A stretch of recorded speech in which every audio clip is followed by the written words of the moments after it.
जैसा कि last episode में हमने देखा कि जियान मास्क पहनकर अल्केमिस्ट कंपटीशन के अंदर मौजूद था, जहां पर गुहे उससे बात कर रहे थे और जियान ने उसको अपनी हेवनली फ्लेम्स को दिखाने से मना कर दिया था। लेकिन इसके बावजूद भी गुहे जियान से नाराज नहीं होता, बल्कि उसे ये अच्छा लगता है कि इतना बड़ा अल्केमिस्ट जिसके पास हेवनली फ्लेम्स भी हैं, वो शो ऑफ में बिलीव नहीं करता। अब फिर वहाँ आउतो भी आता है जो जियान को अपने शहर की तरफ से इस कंपटीशन में भाग लेने की बात सबको बताता है। अब फिर उनका कंपटीशन शुरू होता है, जिसमें सभी लोगों को अब इंग्रेडिएंट्स दिए जाते हैं और सभी को एक कमरे में जाने को बोला जाता है। वहाँ एक टाइमर सेट कर दिया जाता है और सभी पार्टिसिपेंट्स को टाइम खत्म होने से पहले बाहर निकलकर अपने टास्क को पूरा करना था। उनको एक मेडिसिन को रिफाइन करना था और जो जितना अच्छे से रिफाइन कर पाएगा उसको नेक्स्ट राउंड में भेज दिया जाएगा। यानी इस राउंड के अंदर से टॉप 10 पार्टिसिपेंट्स चुने जाएंगे। अब जियान और बाकी सब अपने अपने रूम में जाकर मेडिसिन को रिफाइन करने लगते हैं, लेकिन तभी जियान के ऊपर फायर पॉइजन का असर होने लगता है और वो फिर से वहाँ बेहोश होने लगता है। वहीं दूसरी तरफ हमें आइस एम्परर को दिखाते हैं जो शहर के बाहर में घूम रहे थे, लेकिन तभी वो किसी बात के होने की आशंका प्रकट करते हैं। यानी उन्हें पता चल जाता है कि अब कुछ समय बाद कुछ तो अलग होने वाला है।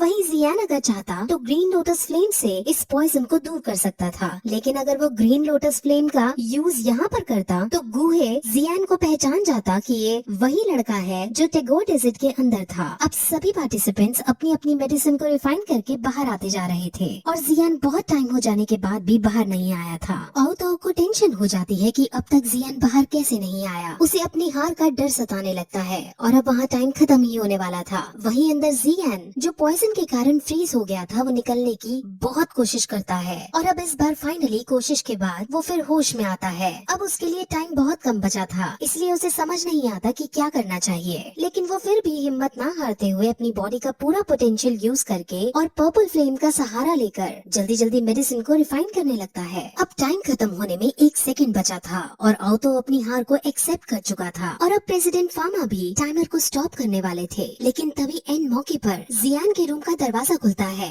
और जियान बाहर आ जाता है। अब आउतो को चैन की सांस मिलती है और अब सब पार्टिसिपेंट्स को एक लाइन में खड़ा किया जाता है। अब एक मशीन उन्हें दिखाई जाती है जिसके अंदर उन्हें अपनी दवाई को रखना होगा और वो मशीन उनकी दवाई कितनी ज्यादा रिफाइन हो पाई है वो मेजर करेगी। अब सब पार्टिसिपेंट्स अपनी अपनी दवाई उस मशीन में रखते हैं और उस मशीन के अंदर उनके स्कोर भी आ जाते हैं। राजकुमारी यानियर को 5 पॉइंट्स मिलते हैं, मिस्टर लियो को 7 पॉइंट्स मिलते हैं और जब जियान अपनी पिल चेक करने जाता है तो उसको 9 पॉइंट्स मिलते हैं। अब सब बहुत ज्यादा शॉक हो जाते हैं क्योंकि जियान सिर्फ रैंक 2 का एल्केमिस्ट है और उसने रैंक 3 और रैंक 4 के एल्केमिस्ट को भी मात दे दी है। मिस्टर लियो को जियान की इस एबिलिटी को देखकर बहुत गुस्सा आता है, लेकिन राजकुमारी यानियर जियान को थोड़ा बहुत अब पसंद करने लगी है। अब इन जीते हुए 10 पार्टिसिपेंट्स का मैच कल दूसरे शहरों के पार्टिसिपेंट्स के साथ होने वाला है, इसीलिए वो अब सबको अपने अपने घर भेजने लगते हैं। जियान अब वापस जाने लगता है, लेकिन रास्ते में जियान से गुहे मिलने आते हैं और वो उसकी तारीफ करते हैं और उसे कल के मैच के लिए ऑल द बेस्ट बोलते हैं। असल में वो कल का मैच नहीं देख सकते थे क्योंकि उन्हें यूनलैंड सेक्ट के अंदर जाना था।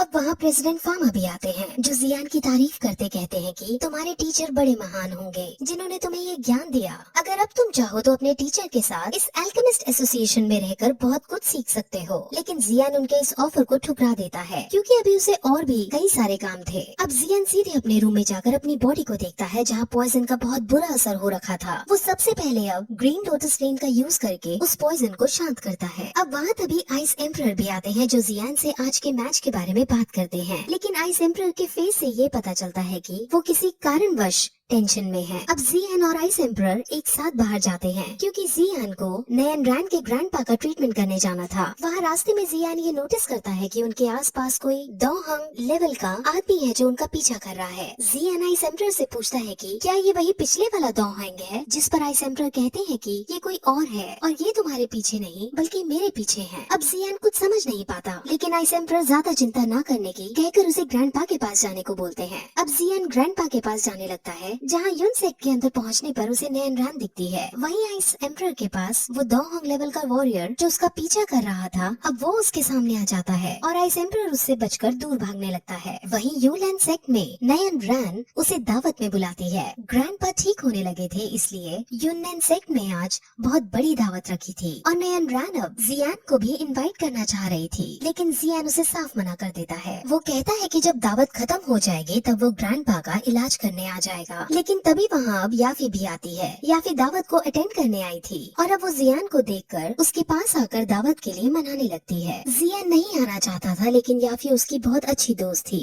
जिसका अब वो और ज्यादा अपोज नहीं कर पाता और दावत के अंदर चला जाता है। वहीं दूसरी तरफ हमें एक आदमी को दिखाया जाता है जो घोड़े पर सवार होकर भागे भागे यूनियन सेक्ट की तरफ आ रहा था। वहीं दावत के अंदर ग्रैंडपा आकर अपनी अच्छी सेहत के बारे में सबको खुशखबरी देते हैं। उस दावत में छोटे बड़े सभी लोग मौजूद थे और वहाँ पर मिल्टन ऑक्शन हाउस के चेयरमैन टेंग शान भी थे। वो जियान से बात करते हैं और उसको कहते हैं कि अगर तुम्हें कभी भी कोई हेल्प चाहिए तो याफी से बात कर लेना। वहीं नयन रैन के ग्रैंडपा टेंग शान को जब जियान से बात करता देखते हैं तो उन्हें ये पसंद नहीं आता। असल में ग्रैंडपा नहीं चाहते थे कि जियान जैसा ताकतवर आदमी मिल्टन फैमिली का दोस्त बने। वो फिर नयन रैन को बताते हैं कि ये सब याफी की वजह से हो रहा है। जियान की याफी से अच्छी बॉन्डिंग बन गई है जिस वजह से अब मिल्टन ऑक्शन हाउस को जियान जैसा पावरफुल दोस्त मिल रहा है। लेकिन तभी ग्रैंडपा नयन रैन को देखते हैं और ये सोचती है कि अगर जियान की शादी नयन रैन से हो जाए तो नयन रैन समझ जाती है कि ये क्या सोच रहे हैं, जिस पर वो उन पर गुस्सा होती है। लेकिन तभी उसे पता चलता है कि ग्रैंडपा तो सिर्फ उसको चिढ़ाने के लिए मजाक कर रहे थे।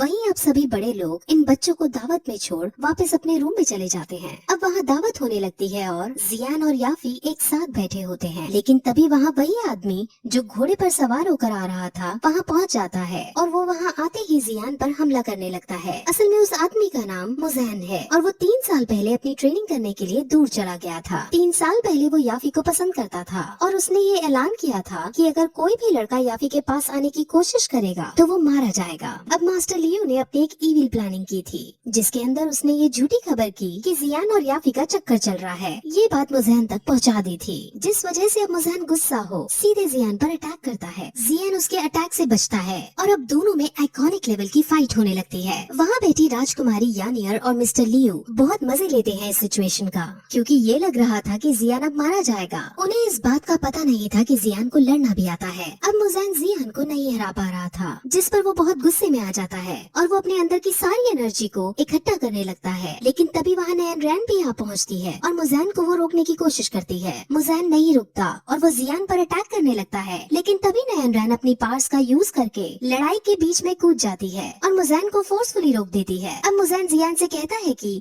नयन रैन के खातिर मैं तुम्हें छोड़ रहा हूँ, लेकिन अगर तुम याफी के करीब भी आए तो मार दिए जाओगे। लेकिन इस पर जियान उसकी बात को इग्नोर करते हुए कहता है कि तुम मुझसे कभी भी लड़ सकते हो। अब मुजैन गुस्से में आकर उसकी तरफ फिर से जाने लगता है। लेकिन तभी वहाँ ग्रैंडपा भी आ पहुँचते हैं। ग्रैंडपा के सामने मुजैन भीगी बिल्ली बन जाता है क्योंकि असल में मुजैन मू फैमिली से ताल्लुक रखता है और अगर मू फैमिली ने यूनियन सेक्ट के खिलाफ जाने की कोशिश की तो मू फैमिली को बर्बाद कर दिया जाएगा। और मुजैन ना चाहते हुए भी जियान के सामने झुक जाता है। अब फिर ग्रैंडपा और टेंग शान दोनों जियान के पास आकर उसकी मार्शल आर्ट्स की तारीफ करते हैं और टेंग शान उसे ये भी कहता है कि तुम ऑक्शन हाउस में आकर ऐसे मेडिसिन ले जाना जिससे तुम्हारी कल्टीवेटिंग स्पीड और बढ़े। एक्चुअली ग्रैंडपा और टेंग शान दोनों अपनी अपनी तरफ से जियान को अपना दोस्त बनाना चाह रहे थे। वहीं आइस एम्परर जिसके पीछे डोंग का वॉरियर पड़ा हुआ था, अब हमें उसको दिखाते हैं। वो आदमी कौन है वो हमें आगे पता चलेगा। हालांकि आइस एम्परर बहुत ताकतवर है लेकिन वो डोंग वॉरियर भी कम शक्तिशाली नहीं है। वो डोंग वॉरियर आइस एम्परर को लंबे समय तक चेस करता है और फिर दोनों एक दूसरे पर अटैक भी करते हैं। उन दोनों की फाइट बहुत बड़े लेवल पर हो रही थी।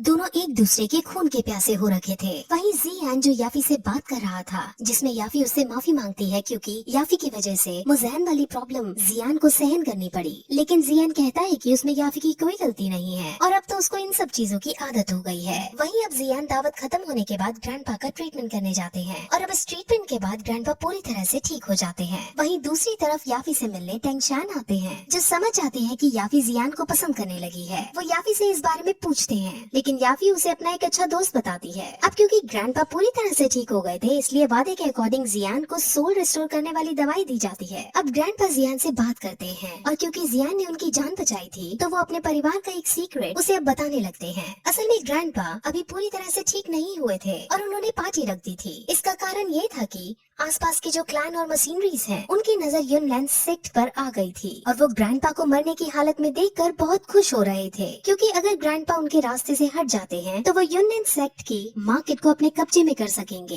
इसीलिए आज यूनलैंड सेक्ट ने बहुत जोरों शोरों वाली दावत की थी ताकि सबको ये पता लग सके कि ग्रैंडपा फिर से सही है और अब कोई यूनलैंड सेक्ट की मार्केट हथियाने की ना सोचे। अब वो अपने सीक्रेट्स बताकर जियान से कहते हैं कि हम दोनों को अब दोस्त बन जाना चाहिए। लेकिन जियान उनसे ये कहता है कि मैं सिर्फ एक एल्केमिस्ट हूँ और आपके जितने बड़े आदमी की दोस्ती मेरे लिए थोड़ी बड़ी बात हो जाएगी। वो फिर वहाँ से उठकर जाने लगता है और रास्ते में वो याफी को देखता है। याफी को ब्लैक आउट हो जाता है और याफी अब उससे बहकी बहकी बातें करती है और उन बातों का मतलब जियान को समझ नहीं आता। असल में याफी जियान के प्यार में बहक गई थी, लेकिन अभी उसके पास इस सब का टाइम नहीं है, क्योंकि सबसे पहले उसे मुजैन से पीछा छुड़ाना है। वो अपने आप को नयन रैन से भी कंपेयर करती है और सोचती है कि मेरे पास नयन रैन जितनी कल्टिवेटिंग स्पीड तो नहीं, लेकिन मैं मिल्टन ऑक्शन हाउस में टॉप की पोजीशन पर पहुंचकर अपने आप को साबित जरूर कर सकती हूँ। वहीं अब जियान जो बाहर जा रहा होता है, वो आसमान में आइस एम्परर और दो हॉन्ग वॉरियर को लड़ते हुए देखते हैं। उनकी लड़ाई इतनी भीषण चल रही थी कि पूरे यूनलैंड सेक्ट को वो आसमान में नजर आने लगते हैं। अब यूनलैंड सेक्ट के छोटे बड़े सभी लोग उनकी लड़ाई के पीछे जाने लगते हैं। जियान भी आइस एम्परर के पास जा रहा होता है, लेकिन तभी उस पर अब फिर से मुजैन अटैक करने लगता है। जियान के पास अब मुजैन के साथ खेलने का टाइम नहीं था, इसलिए वो पर्पल विंग्स का यूज करते हुए उड़कर सीधे उनके पास जाने लगता है। नयन रैन के साथ साथ बाकी सब भी उसके पर्पल विंग्स को देखकर शॉक होते हैं और उन्हें समझ आ जाता है कि इस लड़के के पास भी ऐसी बहुत सी खूबियां हैं जो इसने हमें बताई नहीं है। अब जियान, तेंगशान और ग्रैंडपा उड़कर आगे निकल जाते हैं और उन्हें पता चलता है कि ये दोनों वॉरियर्स जो लड़ रहे हैं वो दोनों दो हॉन्ग लेवल के हैं। आइस एम्परर और उस वॉरियर की फाइट अब भी चल रही थी और आसमान के अंदर दोनों अपनी अपनी एबिलिटीज का यूज करते हुए एक दूसरे पर भारी पड़ रहे थे। अब तेंगशान को पता चल जाता है कि इनमें से एक आइस एम्परर है। असल में सब लोगों को ये लगता था कि आइस एम्परर मारे जा चुके हैं, लेकिन अब तेंगशान ग्रैंडपा को बताते हैं कि आइस एम्परर बहुत टाइम से छुपे हुए थे। तेंगशान उसे ये भी बताते हैं कि इस लड़के ने ही आइस एम्परर को ढूंढकर आजाद करवाया था और मिल्टन ऑक्शन हाउस की काफी मदद की थी। और अब उन्हें ये भी पता चल जाता है कि जो वॉरियर इनसे लड़ रहा है उसका नाम जिया जिंगशियान है। अब वहाँ वो ऊपर लड़ ही रहे होते हैं कि जिया जिंगशियान अब अपनी एनर्जी से फायर बॉल बनाता है और उस पर छोड़ने ही वाला होता है कि तभी आइस एम्परर अपने हथियार डाल देते हैं और कहते हैं कि चलो अब खेल को बंद करते हैं। अभी मेरे पास मेरी फुल स्ट्रेंथ नहीं है और जब फुल स्ट्रेंथ आ जाएगी तब हम इस खेल को फिर से शुरू करेंगे। अब जिंगशियान हंसता है और उसके पास आकर उसे गले लगाने लगता है और यहाँ से हमें पता चलता है कि वो दोनों पुराने दोस्त हैं और अभी वो बस एक दूसरे के साथ खेल रहे थे।